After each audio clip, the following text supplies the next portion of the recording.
everyone, Stamping Tea here. With Christmas fast approaching, I've been busy making some table decorations for my upcoming work Christmas party.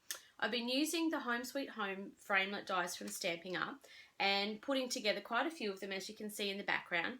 Now, you don't really need a video tutorial to actually put the little houses together. It's quite self-explanatory. All the pieces are in the framelit set and it's really quite easy. But I've been noticing a few tips and tricks as I've been working through putting mine together, and I thought that I might share them in a video with you today, particularly on how I close the top and some of the additional embellishments that I use. So let's get cracking. As you can see, I've left my little houses really quite simple. I haven't used a lot of the framelits from the pack. In fact, I've only used a handful of what's available. So I'll quickly show you. You've got your house base, your front door, the trim for the door, the outline for the window, and the cutout for the window. So really that's all I've used to create my little gift boxes, with an additional few things for embellishments, but this is what I've used from the pack mainly. So the first tip I wanted to share with you is that you need 2 of these house body pieces, and for us in Australia with our standard A4 cardstock, if you cut it in half like you're going to make a standard card, you can actually get your 2 house bases from a piece of, well, half a piece of A4 cardstock, so like that, which is fantastic. So you're really just using enough cardstock that you would usually use to make a card. So once you've done that, the next thing I do is that from the stamp set that comes with the framelits, or matches with the framelits I should say, there's a couple of little stamps in here that I've used. I've used the thing that looks like, I guess, a candy cane sort of stripes, as well as the horizontal thin stripes. They're what's on the edge of the box. I'll show you how this one comes into play in a moment, but all I've done is stamp those up. Then the next thing that you go ahead and do is you place your pieces back through the Big Shot, and this time you put on your make sure you know the difference between these 2 little pieces here. The window cutouts and the window decoration have very different functions, as I mistakenly found out.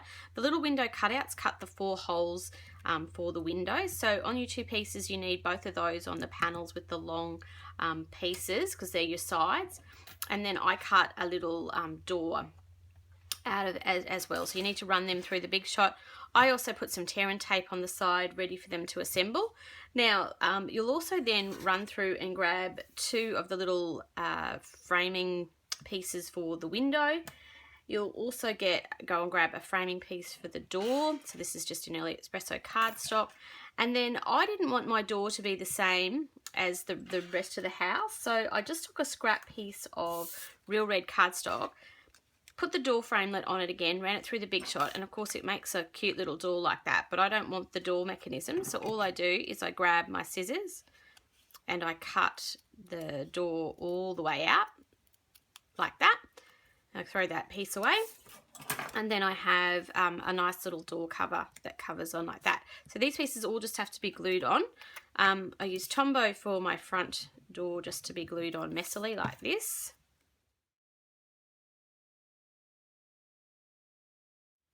I then use my fine tip glue pen to glue on the frames for my windows. Now you can do it 2 ways. You can either add the glue to the back of the framelit, or cut out, sorry, or you can put it directly on the box. So it doesn't matter either way, it's fine.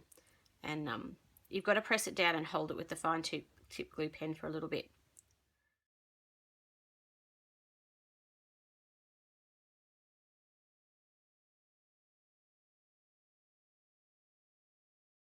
So once you have all of the extra little embellishments there glued on, the next thing I do is put my little doorknob in my door.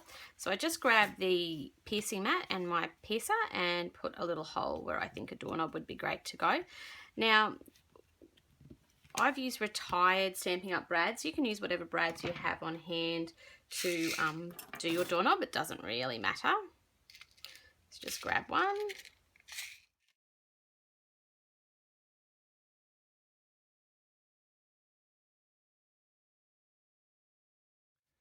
So now that's done, the next thing you need to do is some extra bits of cutting and trimming from these pieces to do the closure that I have. Now they do have tabs at the top so that you can stick them together, or you can pinch them together with a paper clip, but I actually put my two side pieces together and I remove these two top panels like that.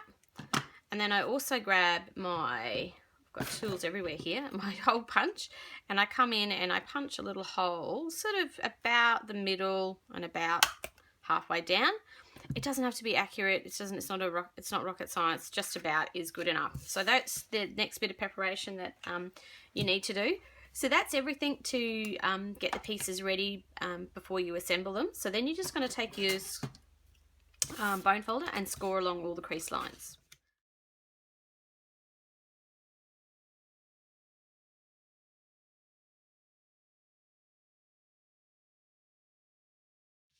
Okay, so we're ready to put this together, and as I mentioned, this is really not anything that's too hard, anything that you need really a video tutorial to do. So it's just basically about attaching your house pieces together, there and there. And the beauty is that it should fold over like this, and then you can take off this piece and stick it together. Nicely like that. So the boxes come together really, really easy. Now I will show you how I do my closures to show you how to get the treats to go in and out. I use fast fuse, and what I do is I turn it over like this, so I've got the back of the house and the side panel here. On the back panel, on the base, I add two pieces of fast fuse along the sides like that. Actually, it's good that it sticks up. I lift that up, and then this is the front panel here, and then I just put a piece of fast fuse along the edge there. Okay, so that's pretty straightforward. Two down the back there and one on the side. And the reason I do that is that when I pop my box up like this, put the front flap out the way, fold these little two to the side, put the back panel in, close down my side panels, and you'll see they'll stick to the fast fuse that I've put down those two strips, and then finally lay that panel there like that. So it gives you a beautiful base, and you can't see those little tiny side flaps either from the inside or the outside. So I think that's pretty neat. The last thing I'll show you is how I do the closure. So this is looking a bit scary now because it's got nothing to sort of hold it together. The holes obviously are doing something. But what I do is I grab a piece of, I've got a piece of Early Espresso cardstock here that measures 2 inches by 3 1/4. There's the candy cane pattern from the Sweet Home stamp set that I mentioned would come back into play shortly, and it's on the roof. All I do with this, again, no fancy measuring, I just take my cardstock, I fold it in half. This is all pretty crude for me. Usually I'm very precise and measured, and but I think maybe it's come from doing quite a few of these boxes. Rough is pretty good.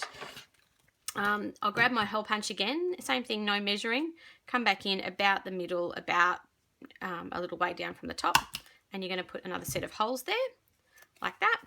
And then all it's about doing is taking your, I've got Ferrero Rochers, so let me just grab a couple, and 2 fit in really nicely inside these houses, so 1, 2, like that. Then the house roof is going to go on the top. You can grab whatever ribbon you have available. I've been using up all of my retired Stampin' Up ribbon lately. So you just put some ribbon, thread it through the top of the roof of the house, through one side, across, like that. And you want to give yourself enough tail to tie a nice bow. And then this one's just going to come back through the top of the roof, like that. And then you're just going to use your ribbon to pull down on your rooftop, and that secures the roof in place really nicely. So just going to tie a quick bow.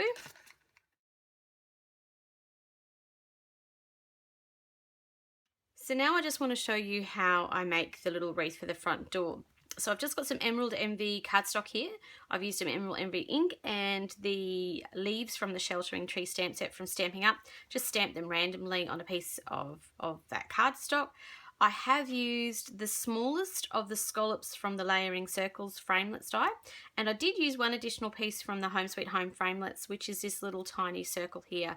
I think it's made to do little portholes and windows in the box, so that made a perfect center of my wreath. So as you can see, I just put those two together, ran them through the Big Shot, and when you take them apart, you get a gorgeous little Christmas wreath like that. To make the bow for the top, I just took some real red cardstock and some real red ink and used the bow from the Holly Berry Happiness stamp set. Stamped that on there. I don't know how well you'll be able to see that because it's very hard to see the red on red. Get the little holly punch and you're just going to punch the bow out.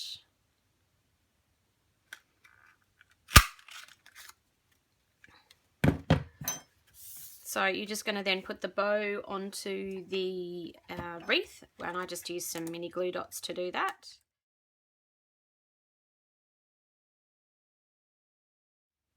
Then to put this one on the front of the box, you're just going to take some pieces of Stampin' Up! Dimensionals, which you can cut, which is fabulous, and put them on the back. Oops, my mini glue dots sticking it to the bench. So you're just going to put a couple of pieces, one on the top, and on the bottom. I'm just going to take the backings off.